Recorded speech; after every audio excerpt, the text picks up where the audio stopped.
여러분 이렇게 다시금 만나 뵙게 되어서 대단히 반갑고 또 감사합니다.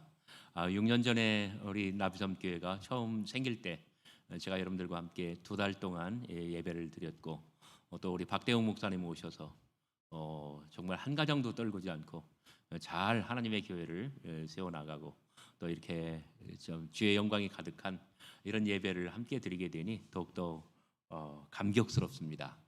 우리 박대웅 목사님 안식을 잘 하고 그리고 돌아오셨으면 좋겠습니다. 그런데 이 박대웅 목사님한테는 휴가를 주시면서 왜 저는 노동을 시키십니까? 우리 김한흥 장로님 나오셔서 찬양 인도하시는데 제가 6년 전에는 잘 따라갔는데 오늘은 못 따라가겠더라고요. 저는 아마 6년 전 수준에 머물렀고 여러분들은 또 이렇게 많이 발전을 하신 것 같아요. 감사합니다. 또 우리 동남아 캄보디아에서 또 선교하시던 선교사님이 이렇게 오셔서 또 건강한 모습으로 함께 인사할 수 있어서 좋았고요. 그리고 모든 면에서 하나님의 교회가 안정되고 또 이렇게 발전하고 또 과거보다는 내일의 소망이 더 큰 것 같아서 하나님 앞에 감사와 영광을 돌립니다.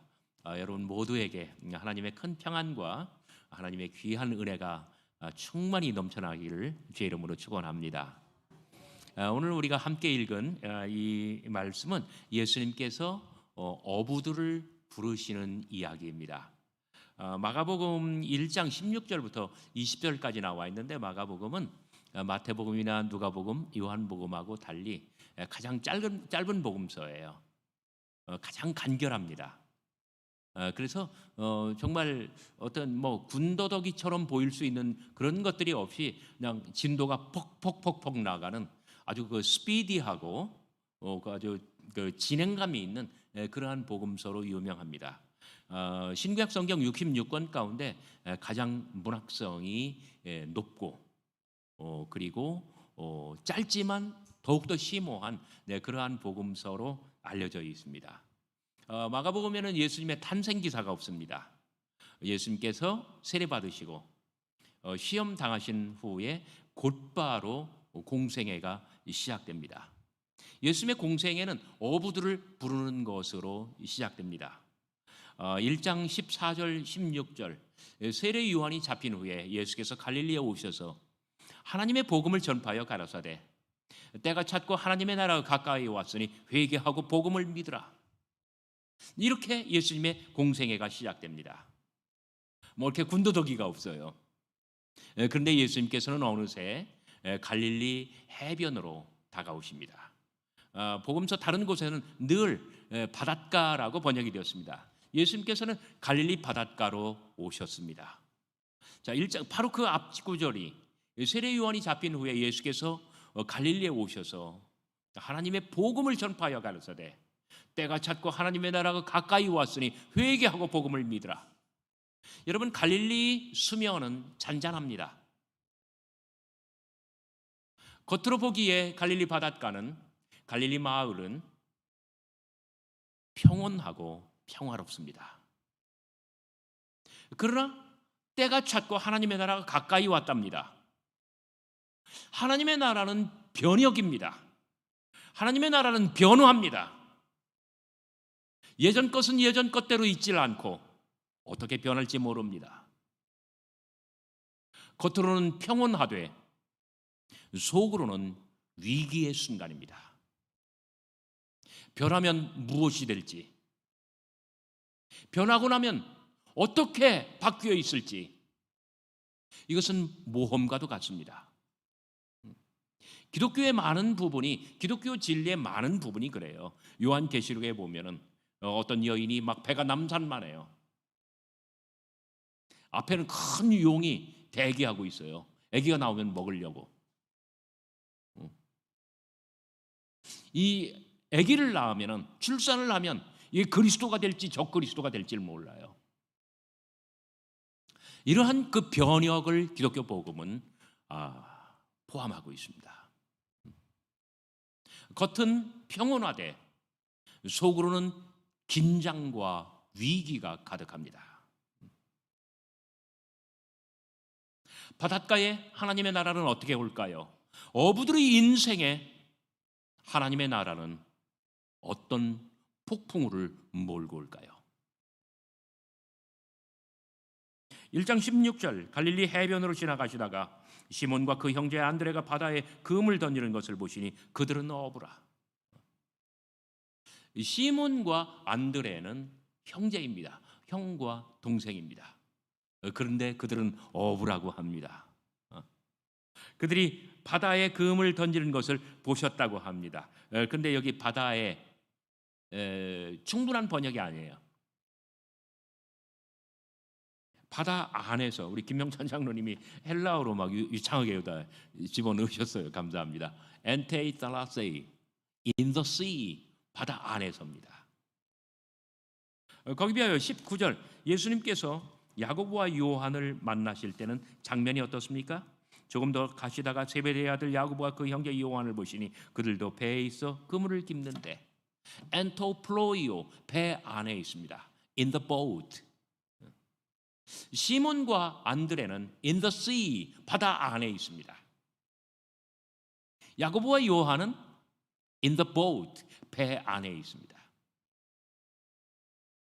예수님께서 다가오셨을 때 시몬과 안드레, 야고보와 요한 이 두 쌍의 형제, 여기도 형제고 여기도 형제입니다. 그런데 어떤 로케이션, 위치가 달랐습니다. 그들은 바다 안에 있습니다. 이들은 배 안에 있습니다. 그들은 바다 안에서 그물질을 하고 있어요. 여러분 한번 상상해 보시기 바랍니다. 그물질을 하는데 왜 바닷속으로 들어가 있을까요? 그러니까 그물은 뭐 무한정 멀리 가지 않잖아요. 무태 서서 그물을 던지면 조금밖에 안 나갈 거예요. 그러나 들어갈 수 있는 만큼 들어가서 그물질을 하면 좀 더 깊은 곳에 물고기를 잡을 수 있을 거예요. 어디까지 들어갔을까요? 뭐 여기까지 들어가면 그물질 못하죠. 발목까지 들어가면 들어가나 마나죠. 아마 제 생각에 제일 깊이 들어갈 수 있는 곳이 아마 허리춤이나 조금 아래였을 거예요. 조금이라도 좀 더 들어가서 깊은 곳에 있는 큰 물고기 그런 어종을 잡고자 함이었을 거예요. 거기에 비하여 세베대의 두 아들 야고보와 요한은 달랐습니다. 그들은 배를 한 척 소유하고 있습니다. 여러분 갈릴리 바다는 사실은 호수죠. 근데 성경은 바다라고 부릅니다. 언어 자체가 그렇습니다. 이 동서로는 15km, 남북으로는 훨씬 더 깁니다. 25km. 갈릴리 바다를 한 바퀴 완전히 돌면은 대략 한 60km 정도가 된다고 합니다. 성지순례 가보신 분은 알겠지만 갈릴리 바다 또는 갈릴리 호수 어느 바닷가에 서도 수평선만 보이고 건너편이 보이질 않습니다. 이 거대한 호수, 이 바다에서 저들의 생계가 달려 있습니다. 시몬과 안드레는 바닷가에서 아주 작은 어종을 잡아서 먹고 사는, 그날 벌어 그날 먹는 하루살이 어부였습니다. 거기에 비해서 야고보와 요한은 세베대의 아들이라고 하는 어떤 수식어가 붙는데 그 시몬과 안드레는 아버지가 없잖아요. 그런데 이들은 세베대의 아들이래요. 그 초대교회 원시 기독교 공동체에서 세베대 하면 누구나 다 알 수 있는 유명한 집의 자제였던 것입니다. 더욱이 이들은 배를 한 척 소유하고 있습니다. 그래서 끝이 보이지 않는 이 망망대해, 그들은 배를 타고 종횡무진 누비면서 아마 어부들은 그 포인트라는 게 있잖아요. 낚시꾼들이 이야기하는 포인트. 어디로 가면은 어디께 아주 감나가는 어종이 막대로 수십 마리, 수백 마리, 수천 마리 아마 서식하고 있고 이게 평생의 어떤 직업을 통해서 그들은 노하우를 알고 있었을 거예요. 그들은 배를 한 척 소유하고 갈릴리 바다를 종횡무진 누비면서 포인트를 찾아 감나가는 어종을 마음껏 포획해 끌어올리고 그러니까 이 시몬과 안드레와는 비교할 수 없는 사람들인 거예요. 시몬과 안드레가 하루 벌어 하루 먹는 사람이라고 한다면 이들은 아주 값나가는 어종을 마음껏 포획하는 일종의 잉여 가치를 창출하는 사람이에요. 잘못 알아들으시면 안 됩니다. 잉어가 아닙니다. 자기들이 필요로 하는 것 이상으로 가치를 창출하고 돈을 번다는 뜻이에요. 고고학적으로는 예수님 당시에 이 무역로가 굉장히 잘 발달되어 있었다고 합니다. 그래서 이 해산물을 잘 발달된 무역로로 수출을 하고 거기서 많은 재화를 얻을 수 있고, 다시 말해서 세베데의 아들 야고보와 요한 그리고 이 시몬과 안드레, 이 둘은 클래스가 다른 사람들이에요.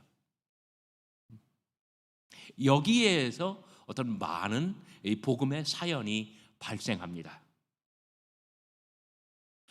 이 가버나움, 이 작은 도시 또는 마을 안에 고고학자들의 발굴에 의하면은 예수님 당시에 가버나움은 못 살아도 500명, 많으면 2,000명. 그러니까 사실 도시라고 하기, 폴리스라고 하기에는 성경에는 폴리스, 도시라고 나와 있습니다만은 우리말로 번역할 때는 마을로 번역되고 또는 동네라고 번역이 되어 있거든요. 근데 그다지 크질 않아요. 그러니까 시몬과 안드레, 야고보와 요한, 같은 가버나움 안에서 이 두 쌍의 형제들은 서로를 많이 아는 그런 사람들이었습니다. 그런데 예수님께서는 시몬과 안드레도 부르시고 야고보와 요한도 부르시고, 이렇게 뭐랄까 클래스가 다른 차이 나는 사람들을 하나의 제자단으로 뭐랄까요, 작은 동아리로 부르셨습니다. 야고보와 요한에게도 나를 따르라, 시몬과 안드레에게도 나를 따르라. 자, 여기서 나를 따르라, 아콜루테오, 이 동사를 사용하지 않고 뉴테 오피소무, come after me, 내 뒤를 따르라는 뜻이에요. 나중에 베드로가 가이사랴 빌립보 여러 마을로 나가는 바로 그 길 위에서 주는 그리스도신이다라고 고백했을 때 예수님께서는 곧바로 당신이 당할 고난을 예고하시죠. 그랬더니 베드로가 막 예수를 붙들고 간함에 주여 절대로 그리할 수 없습니다, 막았다는 거예요. 그때 예수님께서 뭐라고 하십니까? 바요나 시몬아, 내 뒤로 물러거라.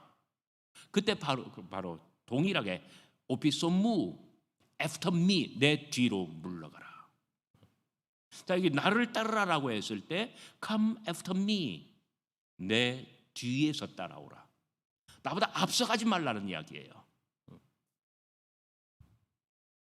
예수님께서 선장이신 배, 예수님께서 리더이신 이 동아리, 예수님께서 길이신 바로 이 천국의 여정, 앞서가지 말라는 거예요. 충성되게 뒤를 따라오라는 이야기예요.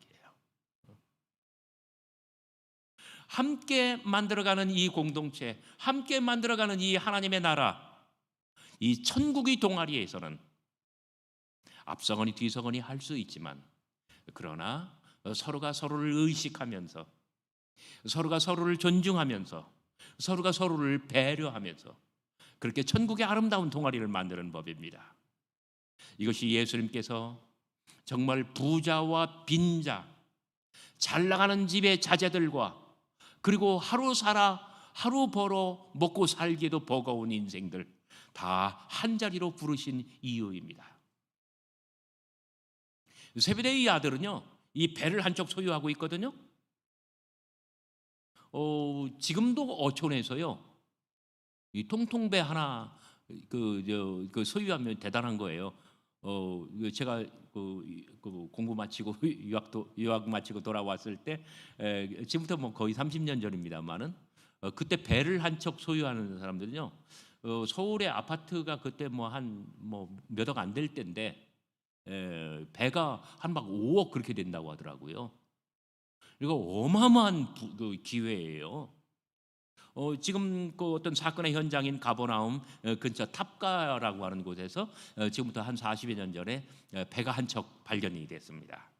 아마 길이가 제가 선 곳에서 저 모니터 정도 될 거예요. 조금 더 길든지.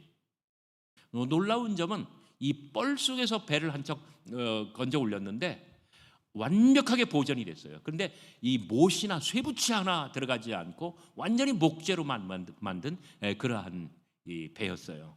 언론에서 막 대서특필되고 전 세계가 난리 났습니다. 예수님께서 타셨던 그 배가 아닐지언정 같은 배가 발견되었다. 금세계 최고의 발굴이다 하면서 얼마나 언론에서 아주 대서특필했는지 몰라요. 근데 세베데이 두 아들은 그런 배를 소유하고 있습니다. 여러분 18절과 20절 각각의 형제가 버린 것을 한번 보시기 바랍니다. 18절 끝에 시몬과 안드레는 뭐를 버렸습니까? 그물밖에 없어요. 근데 나중에 그 9장에 가 보면은요, 10장에 가 보면요, 10장 28절 부자 청년의 이야기 끝에 베드로가 뭐라고 하냐면요, 주여, 우리가 모든 것을 버리고 주를 따랐나이다 이렇게 이야기하거든요. 베드로가 말하는 모든 것 속에는 뭐밖에 없어요? 너덜너덜한 그물 한 조각밖에 없어요. 그러나 이것은 베드로에게 굉장히 소중한 거예요. 왜? 이게 베드로의 직업이고 베드로의 생업이고 베드로의 어떤 생계의 터전이잖아요. 그거 외에는 없잖아요. 그런데 20절 야고보와 요한이 버린 것은 무엇입니까? 아버지도 버리고 품꾼도 버리고 그 다음에 배도 버리고 모든 걸 다 버려야 돼요. 품꾼도 있네요. 그냥 부자지간으로만 어떤 직계 가족으로만은 어떤 감당할 수 없는 기업형 어로였던 것이죠. 주님의 부르심은 모두를 포함합니다. 세상에서 잘 나가는 사람, 그들만 부르는 것이 아니에요. 시몬과 안드레처럼 하루 살기에도 버겁고 빠듯한 그러한 사람들조차도 주님께서는 함께 부르십니다. 자, 이 클래스가 굉장히 차이가 많이 난다는 점, 이런 것들은 복음의 굉장한 사연이 될 수 있어요. 세베데이 두 아들은 있는 집, 잘 나가는 집, 그러한 자제이기 때문에 앞으로도 계속 엘리트주의자로 나타날 겁니다. 거기에 비하면 시몬은 정말 어려운 가운데 부름을 받아서 대등하게 나가려고 하니까 이게 버거워요. 그래서 마음이 급해요. 그래서 가끔 오버합니다. 베드로는 성격이 급해요. 그러니까 나대요. 야고보와 요한은 어때요? 이 잘 나가던 친구들이에요. 그러니까 잘난 척 좀 합니다. 막 언젠가는 둘이 몰래 예수님 찾아가가지고 주의 영광 중에 하나는 좌편에 하나는 우편에 앉게 하여 주옵소서. 이런 엘리트주의적인 발상이 저절로 나온다는 거예요. 몸에 배 있는 거예요.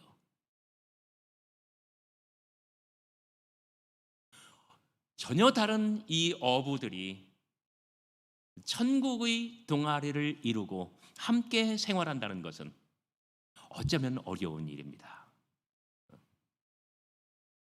왜냐하면 결이 보이고 차이가 보이고 그러다 보니까 이것이 갈등의 소지가 될 수 있고요. 그런데 이 천국의 동아리 안에서는 모두가 다 훈련을 받습니다. 모두가 다 어떤 도전에 직면하고요. 자신의 어떤 성격, 기질, 장점, 단점 다 노출될 수밖에 없어요. 예수님께서 제자들과 함께 하는 시간은 길다면 길지만 그리 길지 않습니다. 짧다면 짧지만 그러나 그리 짧지도 않습니다. 이 제한된 시간 안에 모든 것은 노출될 것이고 모든 것은 수면 위에 드러날 것이고 그리고 좀 아픈 과정을 통해서 그들은 교정돼야 되고 그들은 성장해야 되고 그리고 그들은 성숙해야 합니다. 그래야만이 예수님 돌아가시고 나서 예수님 안 계신 세상에서 하나님의 교회에서 그들은 예수를 본받아 훌륭한 지도자로, 어떤 역사가 증명하는 그러한 사도로서 예수님의 자리를 대신해야만 됩니다. 우리는 6년 전에 함께 모였습니다. 우리의 처지가 어떠하든지, 우리의 가진 것이 얼만큼이든지, 우리의 현재 위치가 무엇이든지 있는 모습 그대로, 이 모습 이대로, 정말 벌거벗은 모습 그대로 적신의 모습으로 주님 앞에 나왔고, 그리고 하나의 동아리를 이루었고, 우리는 우리의 이 모임이 천국의 모임이 되기를 기도하였습니다.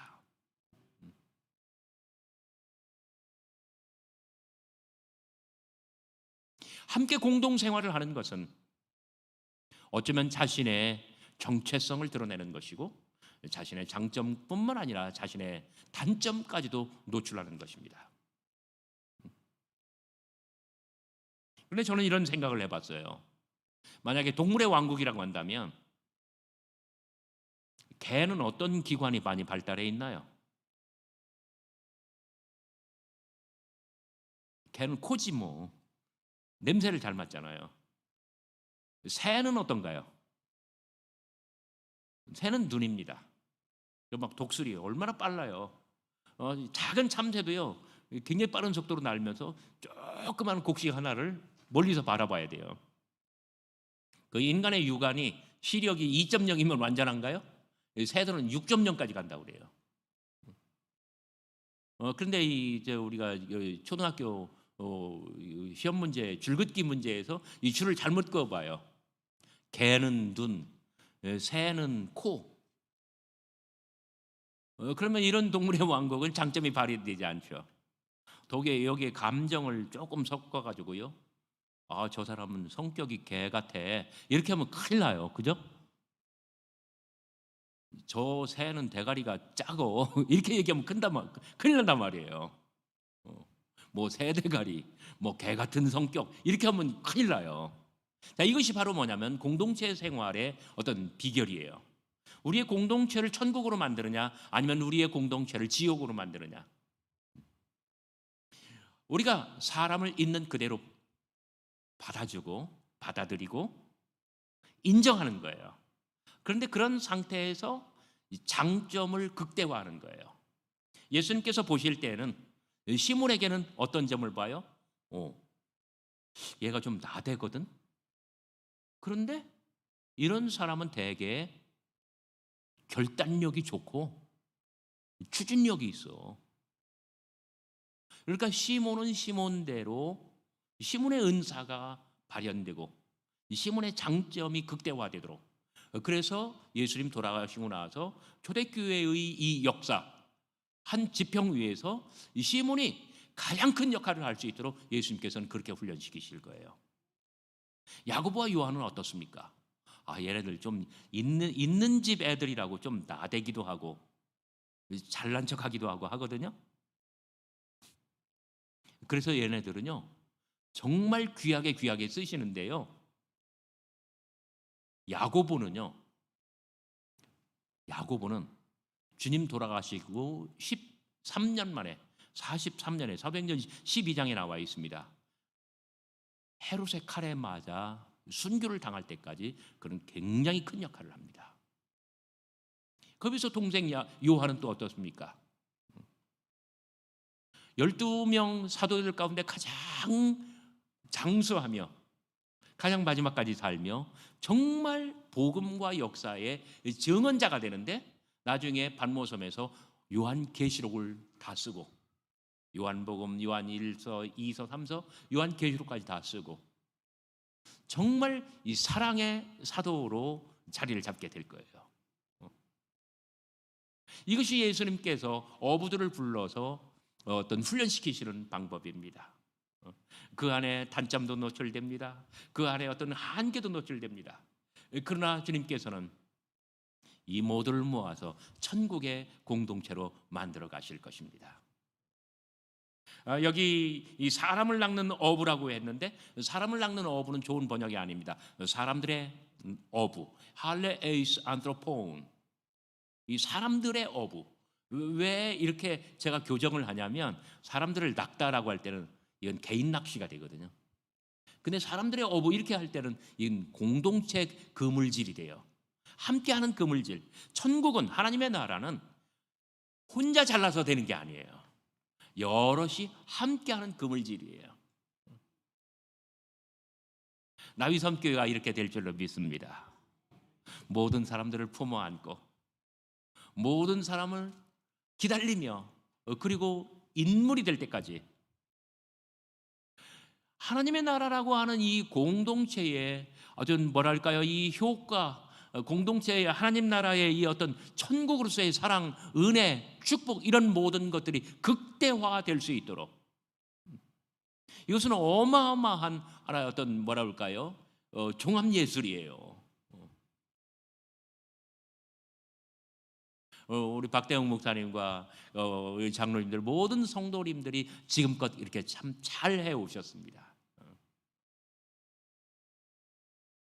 그래서 누구도 소외되지 않으며 여기에 오면은 누구나 다 정말 천국같이 포근하고 사랑이 가득하고, 그리고 세상에서 못났던 내가 여기에 오면은 어마어마하게 등을 두드려주는 그런 경험을 얻고 여기서 새로운 힘을 경험하고, 그리고 나도 모르게 함께 성장하고, 가장 중요한 것이 바로 뭐냐면 이 함께 성장한다는 점이에요. 제가 보스턴에서 목회 시작할 때 저는 정말 단독 목회를 처음 하는 풋낙이었습니다. 이 풋내기였어요. 막 순서 다 빼먹고요. 얼마나 많이 틀리는지 몰라요. 목회를 막 허겁지겁했어요. 근데 장로님과 성도님들이 기다려 주시더라고요. 처음에 주변에서는 저거 1년도 못 돼서 1년은 뭐야? 맥시멈 8개월. 8개월이면 쫓겨날 거야. 모든 사람들이 다 그렇게 알았다는 거예요. 근데 제가 목회를 하는데 얼마나 실수가 많은지. 근데 장로님들, 온 교회 교우들이, 성도님들이 기다려 주시는 거예요. 그러다가 지방회 또 이 총회 가려고 하면 장로님이 저한테 부르셔요. 봉투를 하나 주셔요. 뭐라고 하시냐면, 목사님, 지방에 가시면, 총회 가시면 선후배 목사님들 많이 만나실 텐데 반드시 찻값은 목사님이 내세요. 얼마나 고마운지 몰라요. 근데 그게 지혜예요. 왜냐하면은 제가 차 살 때 그냥 공짜로 사겠어요? 우리 저 공병선 장로님이 이거 나한테 주신 거, 이거 나 돈 써야 돼. 그러고 차값을 낼 거 아니에요. 이게 바로 뭐냐면 교회의 평판을 높이는 거잖아요. 지금 생각해 보면은 참 그 순간이 저한테는 감사했고 참 너무나 좋은 시간이었어요. 제가 목회자로서 정말 어설프고 그리고 뭐 꽝인 사람인데 정말 꽝이에요. 그런데 그렇게 하니까 제가 목회자로서 성장을 하고, 목회자가 성장하니까 교회가 성장을 해요. 목회자와 교인들이 함께 성장하는 정말 귀한 시간을 저는 거기서 누렸었던 거예요. 그리고 7년이 다 됐을 때 제가 이제 한국 나올 때가 가까우니까 참 장로님한테 이거 말씀드리기가 힘들더라고요. 근데 장로님은 미리 다 뭐 짐작을 하셨던 것 같아요. 가서 큰일 하시라고, 큰일 하시라고, 학생들 많이 가르치라고. 이런 경험이 저에게는 하나님의 교회가 정말 예수님께서 어부들을 불러서 육성시키고 사도로 성장시키고 하나님의 교회를 이끌어갈 수 있도록, 아니 기독교라고 하는 이 영성의 공동체, 하나님 나라의 공동체를 이 세상 위에 출범시키는 그러한 사도로 예수님께서 어부들을 길러내셨잖아요. 그런 것처럼 저에게도 그런 순간이었구나, 이런 감사의 고백이 나올 수밖에 없는 거예요. 우리는 6년 전에 참 하나님의 나라를 표방하면서 나비섬 공동체를 함께 만들었습니다. 우리는 함께 그물질을 하고 또 함께 기도하고 또 함께 전도하고 뭐 심지어 함께 칼을 갈고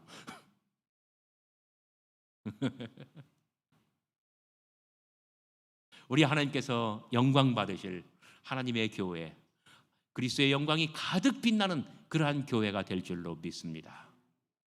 그래서 목사님 다시 오실 때 정말 충분히 안식하시고 다시 오실 때 여러분들의 힘과 목사님의 힘이 여기서 이 배 안에서 함께 만나서 정말 천국의 문을 열어가는 그러한 그물질을 함께 할 수 있기를 소망하며 이 말씀 함께 나누었습니다. 기도하시겠습니다.